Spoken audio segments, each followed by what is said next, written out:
Joe first, if you can briefly just let those here know what you're doing, and sort of context at your local mine for comms. Stop sharing my screen. Yeah, sure. Hello, everybody. I'm Jo. I'm from Cornwall Mine. So our mine covers the whole of Cornwall, which is a very long county. I look after anything media, marketing, digital, comms, so basically everything. And I work 20 hours a week, so quite a lot to cram in that time. And Cornwall, for us, our services, there's so many little villages, so many rural areas, lots of different towns that are very different with their own individual communities, and each town is very different. St Ives is very different to Campbell and so on, in case any of you are aware of Cornwall. I don't know if you know it. So yeah, lots of challenges, and it's hard to reach. There's a lot of transport is poor in Cornwall, so it's really hard to promote our services to everybody. Yeah, that's kind of me. Great, thanks, Joe. And over to Jack.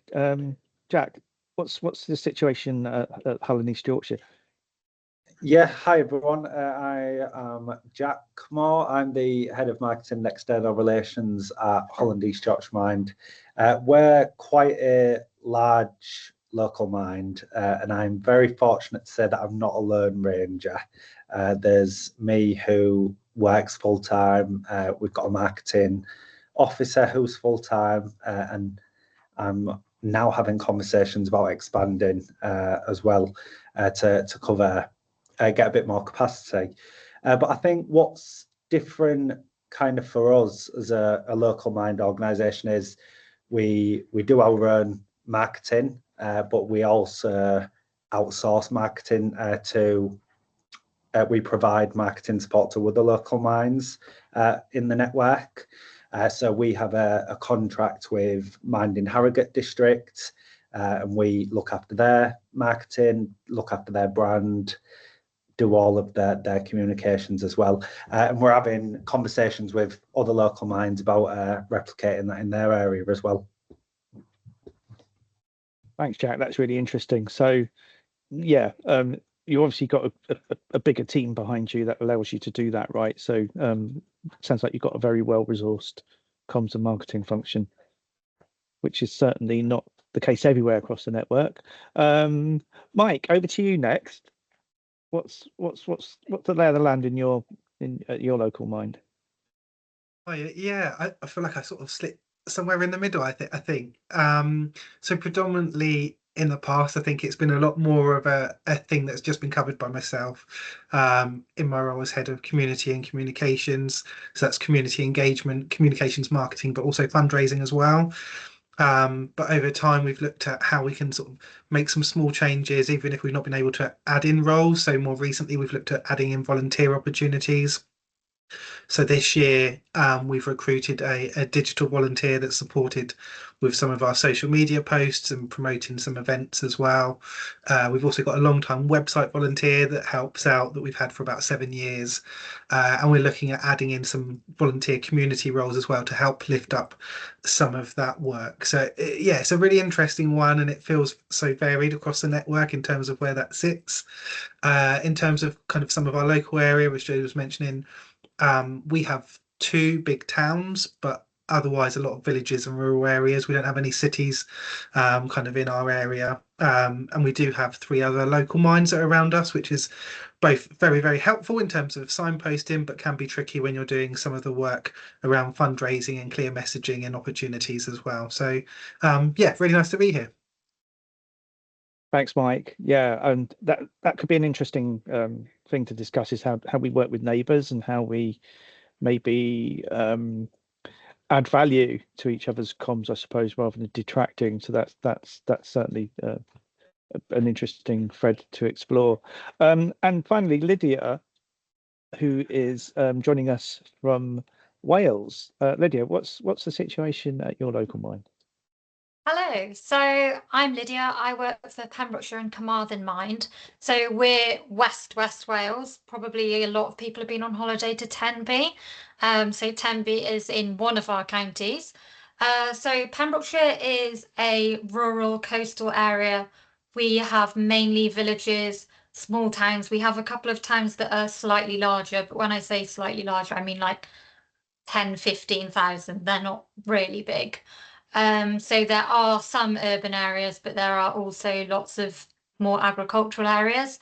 And then Carmarthenshire is our neighbouring county. It is much more Welsh speaking. So that's a kind of another element that we have to think about. And we took over Carmarthen in sort of we merged a couple of years ago, but we have actually been working as Pembrokeshire and Carmarthen separately for nearly 20 years now. So I work on my own. There's no team, but I have lots of lovely staff members who provide activities and then let me know about the things that they're doing, get nice photos, that sort of stuff. So yeah, it's me that puts everything together, but I do get support from team members in terms of content, sort of information, etc.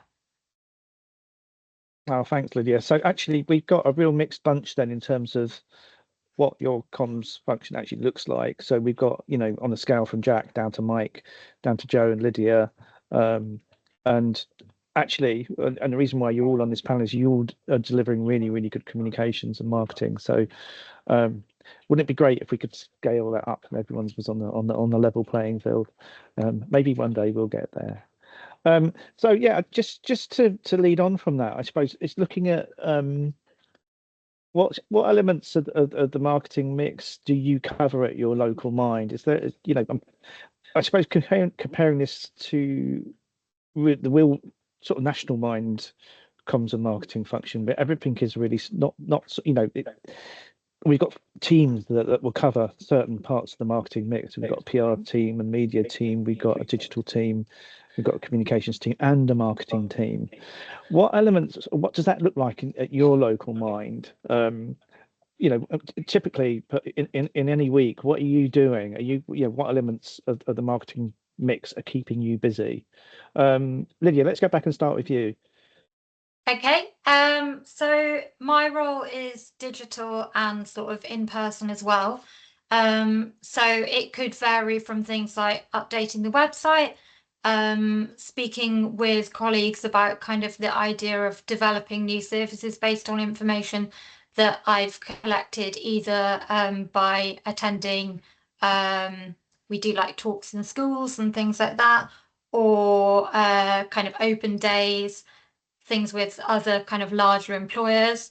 So I kind of take feedback back from that and then work that into how we might provide things for communities that we might not necessarily be reaching. Then I do social media side of things, and then I develop all the promotional materials for each of the projects. So I think at the moment we have about 10 different projects. Some of them are in person, some of them are over the phone, and some of them are like evening crisis. And then we also have young people services. So basically in my role, I sort of need to know a pretty good idea of what everyone is doing. And then I respond to what kind of phase they're in their journey of service development or service provision, and try and do what they need doing. Brilliant. So yeah, a real mixed bag then.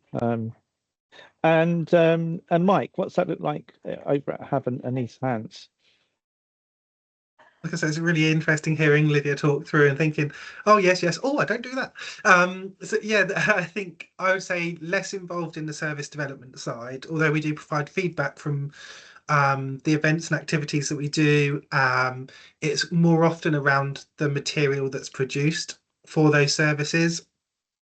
So there are often times when we're asked about a particular type of service or activity, and it happens that we will have something that sort of fits quite closely what they're talking about, but they just didn't know about it. And for us, we don't always have the right material to communicate that at the time as well. So it's looking to develop that. And over time, that has definitely changed, where pre-COVID, people wanted booklets. They wanted as much information as possible to take away. And then quite quickly after COVID, we sort of replenished everything as if it was going to be the same, and just no one wanted to touch any of our material at all, and stood very far away from our tables. And so we kind of gradually just continued to reduce the material to work out what's the key bit of information that people want. Because even now they're happy to pick something up. There's, I think, a greater awareness or understanding around sustainability and environmental factors of just wastage. But also, people don't want loads of information. They're quite happy to go away and talk about it with a friend or a colleague or look online. Actually, the key bit they want is, what's the website? What's the name of the service? What's the name of the event?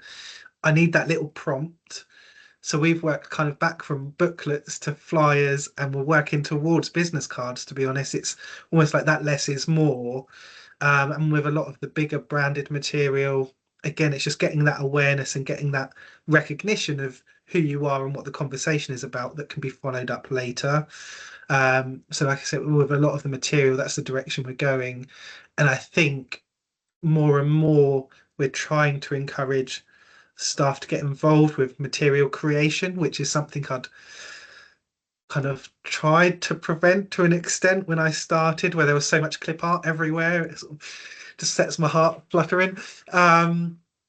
So we tried to roll back from that, but now making use of sites like Canva, where you can have the approval settings, where you can empower and encourage and give the opportunity to staff to create their own material and then just check that before it's going out and being used. So it's about trying to put some of those structures and processes in place as well. I feel like that's becoming more of my role, and the role of kind of that comms and marketing oversight, and encouraging more people to be part of creating things. Because otherwise, like you say, even though Jack's got his team, there's still only so much you can do. You need everyone to be feeding into that, and you also want them to feel positive about the material and the messaging that's happening and be part of that. So it's just looking at kind of the structures that go around that, I think, for me at the moment. Thanks, Mike. So it's a mixture between empowering and being the brand police there. I'm sure we're all familiar with elements of those. But yeah, I mean, it's a no-brainer, isn't it? You know, getting people to do their own comms, but if you're confident that they can deliver a good job, then why not? That's, you know, that lightens the load for everyone. Joe, what's it like down in Cornwall now? You said earlier on, obviously you've got quite rural and really mixed in terms of the whole county. I suppose that means you're doing more digital, right? What's keeping you busy in Cornwall? Yeah, I mean, I do.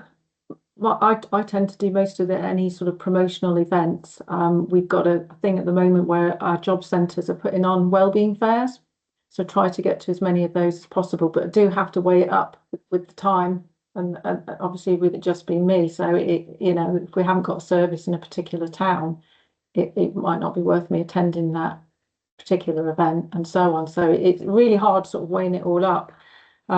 Yeah, social. I mean, obviously, I do everything to do with social media. No one touches it but me. So everything around that, including the governance around media as well. I write the social media policy and look after all that side of things as well, and consent.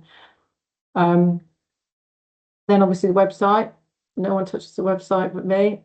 So I look after that. Try and put on at least a news item once a week. But I have to be quite reactive, because we've got a referral form, and there's different changes might be needed, different groups starting, so it's quite reactive as well. We haven't got any digital support yet, but it is something that we are going to be looking at, because that would be a great thing for us to be able to offer. So that is something that's on our list, as is younger people too, because we don't do anything for any under 18s yet. Also work really closely with the fundraising. We've got a person who's a community giving engagement person, basically the fundraiser, but she doesn't do anything digital. So I have to do anything fundraising wise. It would be digital, would be me, and obviously to promote events and things as well. Anything to do with press is me. I will also look after the ambassadors. We put together a bit of an ambassador program, so I would look after that. Newsletters I do, internal, our generic newsletter, look after that too. So, which we do feel again is important, because being rural, at least people, hopefully people will sign up to our newsletter, and we can share our groups and news, just trying to find all these different ways of doing things. And obviously just time linking in with other organisations, because obviously there are a lot of charities in a small area in Cornwall. And it's really good. And we do work together. We're currently working on a winter wellbeing programme for Cornwall. So, and a bit of a suicide prevention programme. So that's really good. But it's time again, you know, linking in with other organisations and sharing things. It's all time consuming, yeah. So that's kind of what I'm up to. And I work 3 days a week normally, so I do my work 20 hours, but over 3 days. Thanks, Joe. That's really impressive. So you are covering a lot of ground there and wearing a lot of different hats. I suspect that's actually quite common across the network with our comms colleagues. So yeah, really useful examples there. And Jack, this is a breeze for you, right? You've got an easy life here, right? I'm wrong, aren't I? Yeah, I mean, yes. So I mean, we're very similar. We do your traditional methods, your leaflets, your flyers. But I do agree with Mike in terms of we are becoming more aware of our sustainability and kind of being ethical and ensuring we're not just wasting money, as well as wasting paper. So we've scaled back our kind of printed materials, and we do focus quite heavy on kind of your social media. We're dabbing in Google ads at the moment. We do regular Meta advertising, but something in terms of what we've started doing over the last year or so, which we find particularly helpful, is identifying where there are digital screens in the community. So we have obviously Hull, your kind of urban area, and then we've got East Riding, which is a collection of very rural, small villages, larger villages, towns, and they're very different audiences in both kind of the East Riding and Hull. So what we've found is finding where the digital screens are in those areas, whether they be small screens in the GP surgeries to your big digital ads, and utilising those spaces. Now, what we've done as an organisation is more recently we've kind of reviewed our structure, and so my role now, we've brought together your marketing, fundraising and events, partnerships with businesses and our corporate work, volunteering, and community engagement. And we are very fortunate as Local Mind that we have a team in each of those that I now oversee. But collectively, I now call us the creative team, because we can get out there, we can be creative, we can have some fun. But I'm very aware that we're very fortunate, because that's not the case across the Local Minds. Yeah, that's interesting, Jack. So a real streamlined approach to marketing, and bigger picture sort of vision of what marketing entails there. But yeah, no, fascinating. I think it'd be interesting to tease out here what, for all four of you, what is really helping you do the marketing that you're doing at the moment? What's the enablers? What's the sort of stuff that's the rocket fuel that's helping you get there? But also, what's hindering you? What are the things that are stopping you getting there? For me, looking at stuff that we're doing nationally, or certainly in terms of the comms tools that we've got, one of the big things which has come up obviously very recently is AI, and that's fascinating in terms of the doors it can open, but also there's risks there. It's not, and there's a big ethical question.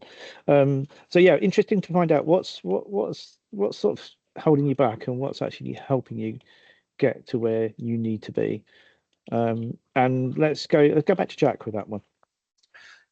I think we can't shy away from the fact that AI is around. Now, I will say it is absolutely fantastic. I love it.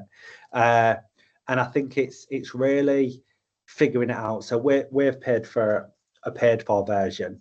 Now, what I have done is I've uploaded mine to Turner Voice Guidance. It writes exactly how I want it to write.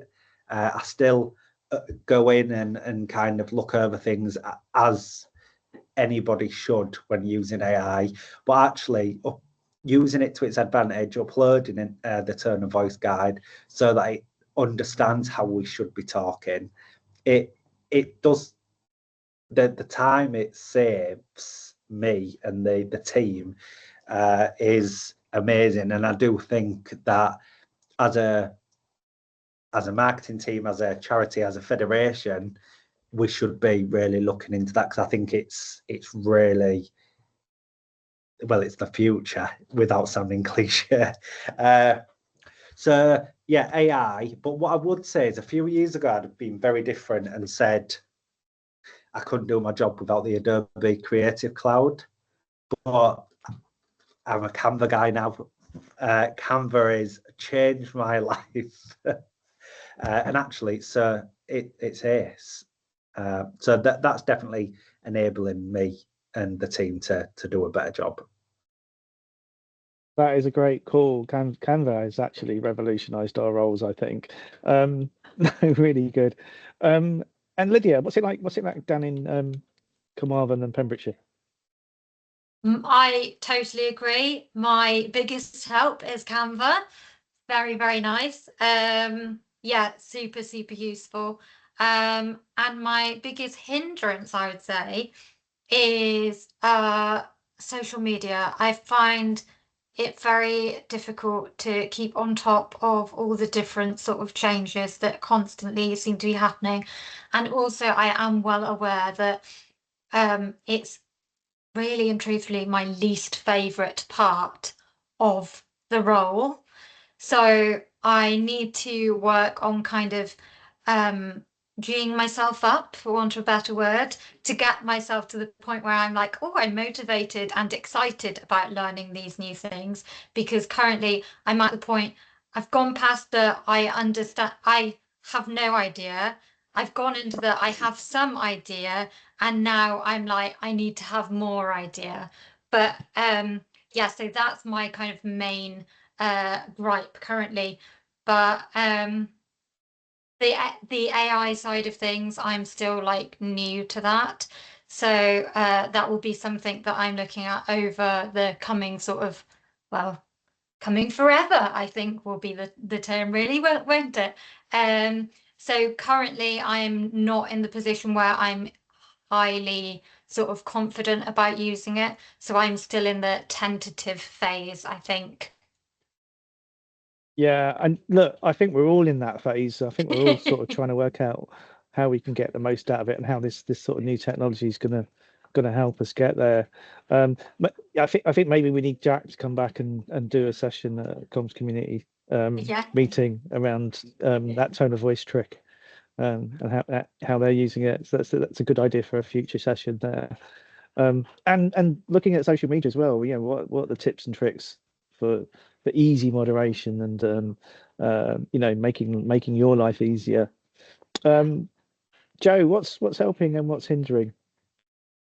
I mean, hindering is there's just not enough time. As we are expanding, we are growing, so that is purely time and resources. I too love AI, and I think it's just sometimes those days when you're so pushed for time, and it's so hard to be inspired with creative content. You know, your head's blank sometimes. So I just find it so helpful. So I too have fallen madly in love with AI. It's just so helpful, and Canva. And also the mind resources. I'm still using a lot of templates and a lot of content. I've still used all the mind resources that I can. So I find that's really helpful to use. And I think just learning those shortcuts and knowing that if you don't put a post out one day, you know, it's not the end of the world. You kind of think, oh God, you know, I haven't got many posts for 1 week, but I've found out now it really doesn't matter. It's okay. And just things, we don't have direct messages on. There's no way we could manage that safely. So it's just really prioritizing what's important, keeping everything safe, and knowing that you can sometimes, I sometimes go back 1 or 2 years for some content if I'm really up against it, and you can jiggle the words around, you could use the same graphic, and it's fine because, not everybody saw that post 1 or 2 years ago. So it's just learning all the shortcuts. Absolutely. Don't reinvent the wheel. I think that's one of the things we've learnt through Local Mind Week. Is there's so much really good local mind content out there that can be reused at certain points of the year to get our messages out there. So yeah, it's sometimes content's already there, isn't it? It's just sitting, we just need to reshare it more often. Thanks, Joe. That's really interesting. And Mike, over to you. Helps and hindrances. Yeah, I think like everyone else, Canva is amazing. So much easier to manage that than PowerPoint, Word, and Publisher, and all the other different things you get stuff in. Yeah, that's definitely really good. I'd also say we're really fortunate. In the past, I've had very few colleagues that have been willing to be part of photos, quotes, or anything, and I'd say since since the summer, really, we've had a lot more staff sort of willing to put their hands up to get involved with things. Which has been really positive, and not all of that has happened, but just their willingness to get involved makes a big difference. And I'd like to think we've played a small part in that in terms of putting some structure around what the offer is, that they can see previous examples of, here's when we've done a video with someone, here's when we've done a podcast with them, this is sort of what it looks like, rather than just kind of a quite open offer or invitation for someone to get involved and they not really know what that looks like. So I think that's been really positive. I think one of the things that feels like it's been a real hindrance is opportunities. Sounds like a weird answer. But when I started, we had to sort of beg to go along and be part of events or have our messages shared anywhere. And in the last few years, we've had so many opportunities, which is amazing. But then you can only do so much, and we've been at the point where we're having to turn stuff down, not because it's not worth being there, but we just don't have the capacity to.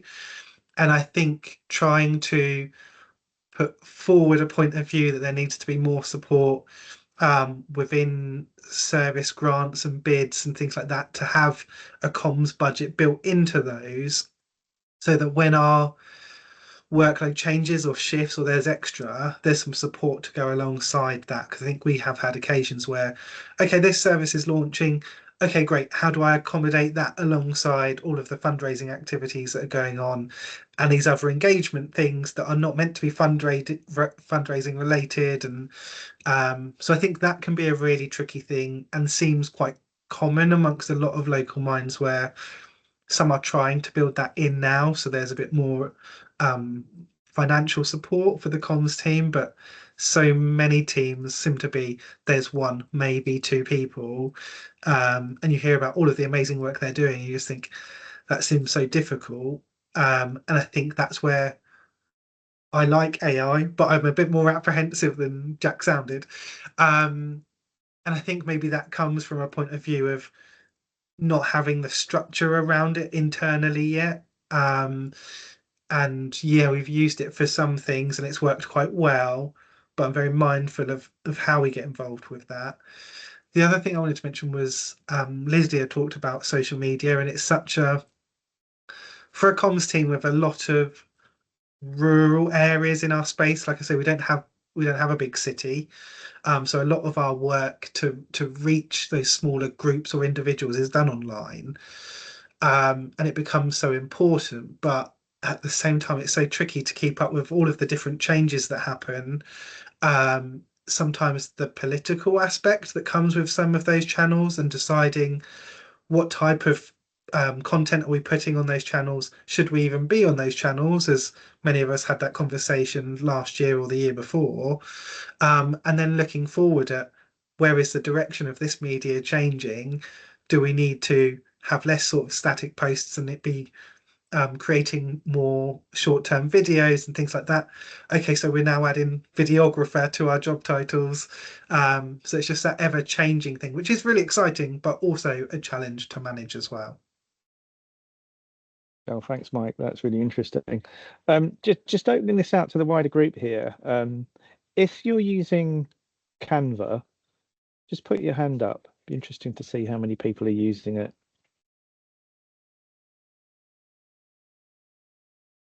I think pretty much in the group. Yeah, we've got a lot of hands have gone up.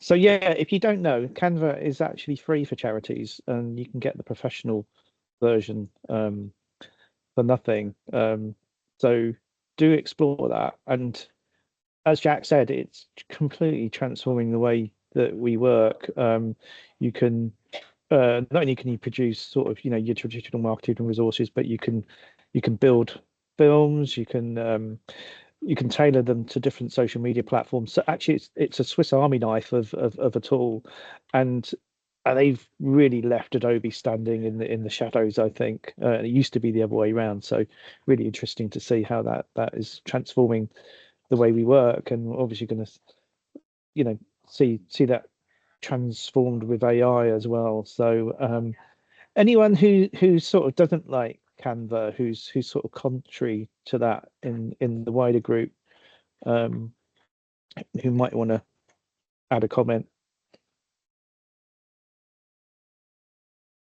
Got two hands up, but I think they might be old hands.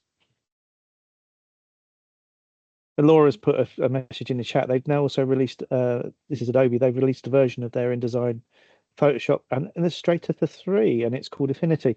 Laura, what's that all about? Is that aimed at charities or not-for-profit sector?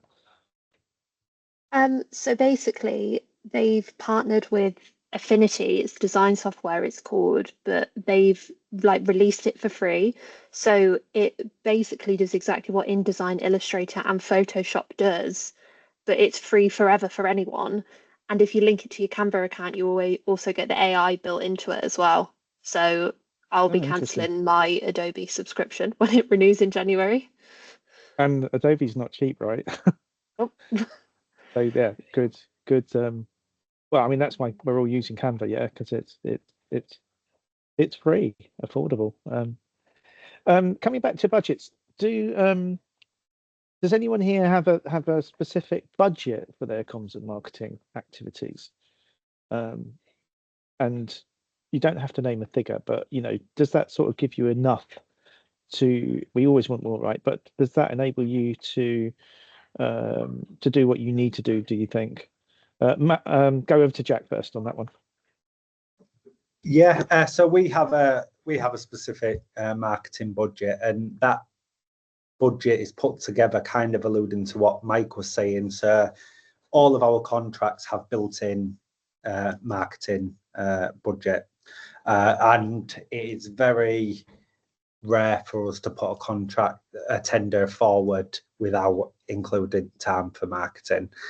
Historically, we did used to kind of bill services in terms of getting money back for marketing support, but actually we found putting a figure in for, I don't know, year 1, year 2, year 3 of a contract actually works in our favour.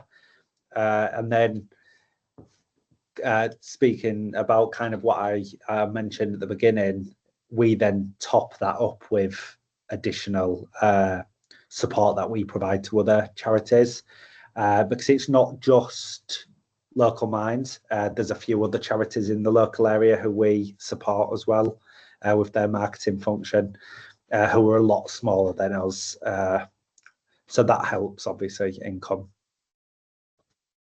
That's really interesting. So you're basically building in funding for your team at the bid stage, right? Which is, I suppose, makes a lot of sense. Is that sort of the common thing across the rest of the panel? Mike, does that sound familiar for you? It's not quite the setup we have at the moment in terms of that always being in bids. My understanding is it should be in future bids, but it hasn't been in the past. I think for us, I would say we have a soft budget, in terms of there is one there. But usually what we've found is that up until, I'd say probably even this year, I think it's last year, was really the first time we sort of worked towards something. Before that, it was like, there is no budget. What can you do with nothing? So yeah, it's really tricky to work your way up from that. So even though there's a budget now, because in my mind it's like, how can we spend nothing? Probably makes you very frugal with what you are doing. And I think like some of the resources we've got, we're really careful with, even this year for our mental health festive fun run material. We've not got any dates on that. So it says the last Sunday in November, with the kind of fingers crossed hope that we'd be able to arrange that date in future with the same venue or other venues. And by not putting a date on it, it means we can reuse it, and it also gives enough information to give context to be a resource we can use. And looking at some of the other materials that we produce as well, in terms of trying to make sure we're not giving like set phone numbers or people's names or job roles on there, that it's kind of as generic as it can be to keep those resources longer term. And looking at some of the equipment we've got, like I think a couple of years ago we got our branded gazebo and some event cubes, which was a really good investment. All that's on there is the logo. There's no other information on there. It doesn't need to be, because the main thing is just drawing attention to the fact we're there. And I think being really mindful of what your spend is on, and actually quite often almost like the bigger spend is better, but just make it as kind of generically usable as possible, and think about the events or the activities and the interactions you're going to have. So we'd recorded for a couple of years the types of events we were going to, knowing that if we wanted to spend quite big on something like a gazebo, these are the events it's going to be worth using for. These are the number of events where we're outside or we have enough space that it's going to be usable for. Yeah, and give real consideration to the things you're spending on. I'm pretty sure we probably have had occasions where we spent past what was expected, but as long as that can be kind of explained and justified, and kind of the longer term aspect of that, I hope has also helped in future. Then we'll be working towards a bigger budget, because it can show this is why we need that money and this is what it's going to be spent on, or we're not able to fulfill that promotion for that service because of this reason. And try and get to a place closer to where Jack is my aim. Brilliant. So yeah, future proofing stuff is a brilliant idea, right? Just as long as we don't come along and do a rebrand and make it obsolete overnight, which we haven't done for a while. So fingers crossed that won't change. No, really interesting. I suppose Lydia and Joe, you're probably going to be singing from the same hymn sheet here, right? But Joe, what's the situation in Cornwall? Do you have a budget for your comms and marketing, or is it really just put your finger in your air and hope for the best? I'm told there is a very small budget, but to be honest, don't hardly spend anything. We don't spend. We do produce flyers, because we find not for everything, and only when we absolutely need it, because we use obviously digital flyers. But for some of our little rural areas, there's nothing better than a few flyers in a little local GP surgery or a community hall. So we do still have to produce flyers, but other than flyers, and if the pull-up banner's broken and I have to replace it, very little is spent on marketing. We've got the fundraising budget, so we obviously buy things like Cornwall Mind t-shirts for some of our fundraisers. And if we've done the festivals this year, we've done some really big festivals, so we had to invest in some big flags and things. But and basically, yeah, I don't feel I'm able to spend any money on marketing really, so I basically don't hardly spend anything. I feel your pain, Joe. And Lydia, what's the situation down in West Wales? I feel like if Joe was like on a 10 of that scale, I might be at like an 8. So that we have built in marketing into all of our budgets and all of our funding applications for years and years. but they are like the kind of budget where they're like, oh, we have £200 for all of the development of the leaflets and the leaflets, the printing out and then the posting out, and you're like, oh, okay, £200, that's really gonna, just in stamps alone, I'm not sure that's going to cut it, but okay. But I am fortunate that, like, for example, our website, there was from our organization standpoint, that was like a big investment for our website to happen. And the trustees were like, absolutely, we don't go cheap on this. It needs to be good and it needs to be right. And it needs to be usable for someone, i.e. me, who is putting the stuff on there. So yeah, I do feel like if I ask, then usually, because I'm not going to be asking for something that is unnecessary, usually I do end up getting it. But yeah, I don't feel like, I'm definitely not flush with the budget. And mostly, yeah, it is leaflets and like, oh, it's really exciting if so we go into schools and I do a talk that's about mental health, understanding mental health and mental health awareness, 5 ways to well-being, that kind of thing. And badges seems to be a really great way of sort of bribing young people into answering questions. So each year we get to do our new badges for the year, and that's like the level of excitement that I'm operating at, that sort of thing. So that's really interesting. So it all sounds like you've got quite a good relationship with your senior teams at your respective local mines, and you're not having to make the case for marketing and communications. Some local mines don't have any marketing support at all. That's not unusual sometimes, or used to be not unusual, but becoming less common these days. So is there something that we should be doing to improve our negotiation, bargaining with our leaders to ensure that they are investing more in our comms and marketing activities? That thing that Jack and Mike are doing, ideally about getting getting a slice of the budget for Marcoms, it could be a no-brainer really. So what sort of tips and tricks have you got for helping to fly the flag and raise the profile of Marcoms at your local mine? What could we share with the rest of the group that might turbocharge that? Jack?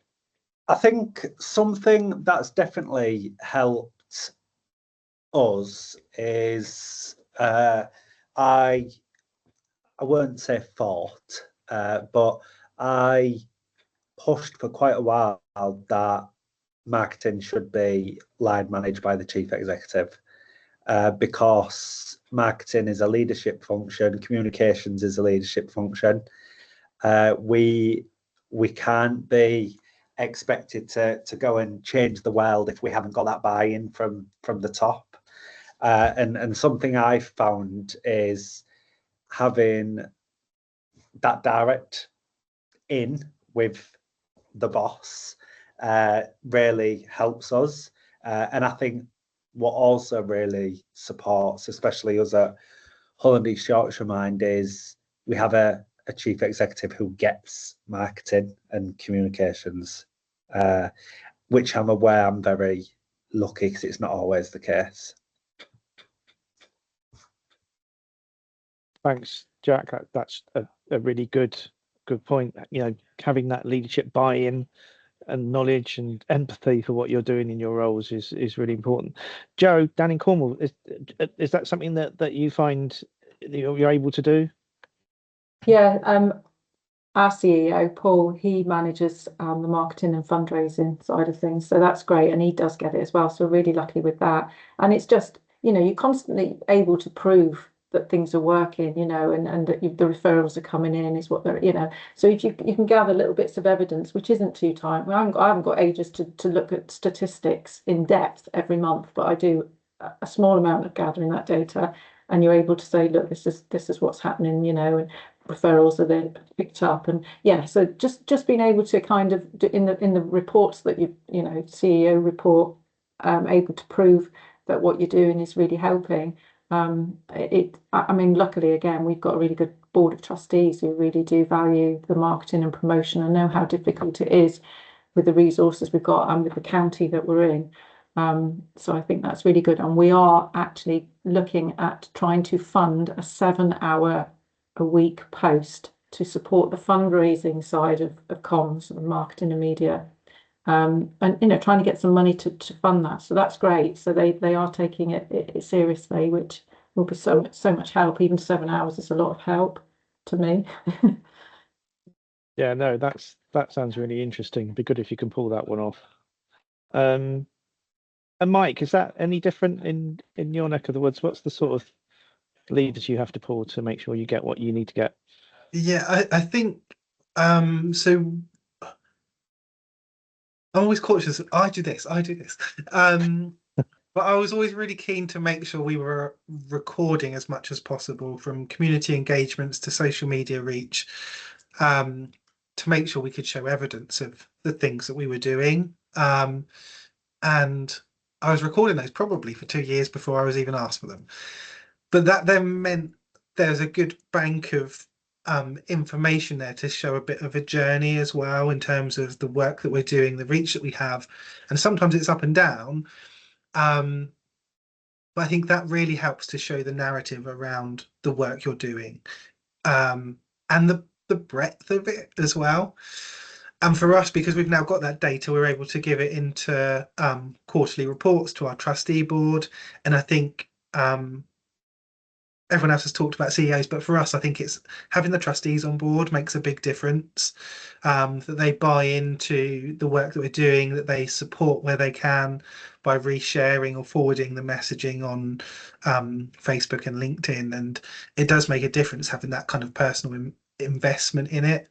And I think that's also helped get them to be more involved when we have some of the fundraising events and activities as well. They feel like they have a slightly wider understanding of the things that we're doing, as opposed to just the services, which is predominantly what a lot of the focus can be on. And I think that's a tricky side sometimes to the work that we do, because even within our work, the main focus is to talk about services. Like, we also seemingly all have fundraising in there as well, but the focus is always, let's talk about the services. This is what's available. This is what's good. This is where the focus is. If you're fundraising, this is where the money's going. And it can sometimes feel like almost like you're the poor cousin that's being left out a little bit sometimes. You're the one with a one-person team when there's a team of 15 or 20 over there. So I think making sure that you've got that recorded information of what your reach is, what the activities are. If you can add in a really, really small narrative or short case study, I think that helps as well to understand that journey that people can go through and the purpose of what you're doing, because that can get lost as well. And I think if you're there as the expert, or if you don't like being called an expert, the closest thing to one within your charity, you're there to help facilitate as much of that messaging as possible. And if you can bring some of your colleagues along with you, whether comms is in their role or not, they are part of that charity. We all work at a charity, and it's part of our role to make more people aware of the services that are available and the opportunities to get involved in fundraising and volunteering. I remember probably like 20 years ago now, working in like colleges and universities where we'd have open days and you'd have lecturers and staff that were like, oh, I don't want to, my job's not recruitment. Why have I got to be here? It's like, well, if we don't recruit anyone, you've got no one to teach. So you do need to be here. And I think I feel kind of similar about a charity. If fundraising or comms is not in your job role, it almost doesn't matter. You work at a charity, and so it is part of your role. Maybe it's not your primary focus, but it is part of working at a charity. Our role is to facilitate and make that as welcoming and as easier opportunity for them to get involved with as possible. Our role shouldn't be, you are social media, no one else is involved at all, or you are posters and flyers and no one else is involved at all. Everyone should be involved in some way. Yes, we're not going to give them access to all the messages. We're not going to do that. But there's a way to involve people. And I think that's where I see our roles kind of evolving to. So it's not just left to, here's one or two people that do all of that work. No, really interesting. And yeah, I can see how things have changed in such a short period of time in terms of comms and marketing and what we need to do. So great to hear that's a sort of thriving dimension to your, certainly at your local mind. And Lydia, finally, is there anything different there that you'd like to maybe pull out in terms of your leadership relationships and investment in your team, or i.e. you? One thing I would say, and I'm saying this, and I am well aware that somebody might be sat there thinking, "God, that's luxurious that you've got the time to do that." But I'm going to fight the corner of finding the time to do this.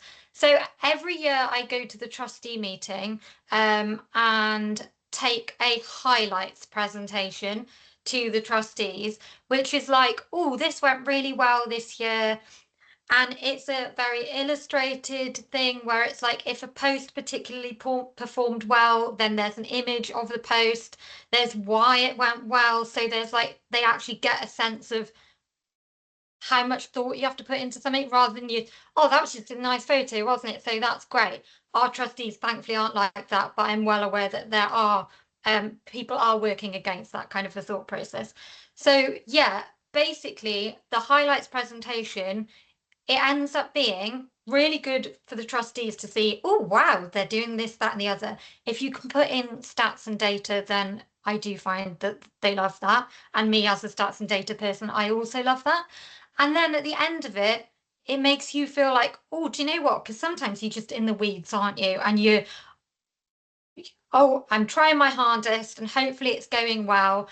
And then when you look at a year's worth of work, you're like, heck, I did a lot of stuff and that went to this many people and that was really good. And this was something that actually I could repeat for another service in a slightly different way. And it is a really nice exercise to do. And then the trustees see, oh, wow, this is nice. And they get to understand a little bit more. So they feel like they are giving it the responsibility and the consideration that it actually deserves, so that when you do have to go and make the case that you need a website that's going to cost more money than most people think that they're going to want to spend, you've kind of already done a little bit of work for that from the last time they saw you. Lydia, that is a brilliant suggestion. So actually working and nurturing those relationships with your board so they know what's going on with your comms and marketing, and could be is it worth trying to recruit a board champion that is going to be fighting your corner? These are all really good tactics. So that's great advice, and that having that evidence of impact, I think you've all touched on it, where that really helps to make the case and argue for more investment and increase your profile, I suppose, of comms and marketing at your local mine. So yeah, really good to hear that. And yeah, lots of ideas there for potentially future discussion points at comms community meetings. We're rapidly running out of time, so I'd like to just conclude by thanking you for both for coming and shedding some light really on what it's like at your local mind in your comms functions. Really fascinating, really interesting discussion. For those of you who are on the call, I hope you found it useful. Some of you will be linked into the comms community already. If you're not, do have a look at the comms community channel. I'll just put a link in there on Connecting Minds for you. We've actually got a meeting next week, next Tuesday. I'm just about to send out a program and agenda for that. We will be looking at some an example of paid for marketing. That's one local one that's working with an agency, and we will be looking at some of the looking back at the World Mental Health Day campaign and looking forward really what's coming down the line in terms of the big events coming up in from a comms and marketing perspective. So yeah, I'll be putting the details of that on the comms channel as on the community channel as well. So if you're looking out for that, and emailing all our people who are on our mailing list, so you should get the details through soon. So yeah, look, thank you very much for your time. I hope you found it useful, and we will be recorded it, so we'll be sharing that as well on the main Connecting Minds channel too. So yeah, thank you very much, and we'll see you at a future comms session, hopefully very soon.